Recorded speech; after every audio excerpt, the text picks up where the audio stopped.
Okay guys, welcome back. We're going to be doing something a little different today.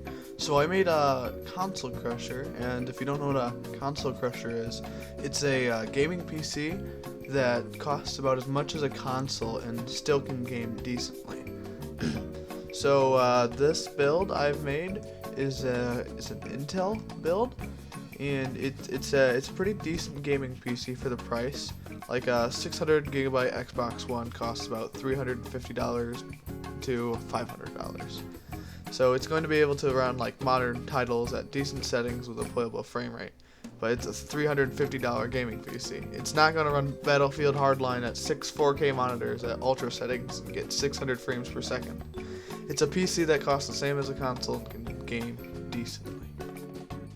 Alright, so for the specs for this PC, I've chose a Intel Pentium E5-800 3.2 GHz dual core processor.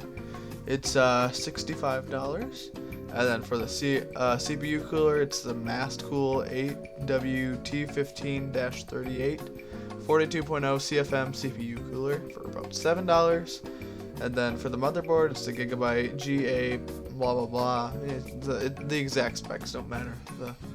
The parts will be in the description. It's a micro ATX motherboard for about $70, and then 8 gigabytes of Patriot Signature DDR3 1600 memory, or 1600 megahertz of memory for $40, and then a Seagate Barracuda 500 gigabyte 7200 RPM internal hard drive for about $40. And then for the video card, I chose an MSI Radeon R70 250 2 gigabyte video card for about $70.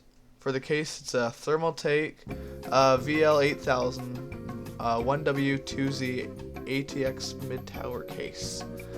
That's about $25. And then a 480 watts Logitech ATX power supply for $14, and a Samsung SH118BB DVD/CD drive for about $20.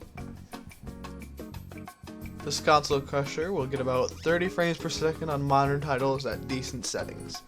Here are some of my predicts on frames per second, assuming you're playing at a 1080p resolution. Minecraft will get about 60 frames per second on good settings. League of Legends will get about 60 frames per second on medium settings. Dota 2 will get the same, 60 frames per second on medium settings. Team Fortress 2 will get about 60 frames per second on maximum settings. CSGO will get about 60 frames per second on 60 frames per second on max settings. And then Call of Duty Black Ops 3, I looked at the system requirements, and it'll get above 30 frames per second on medium settings.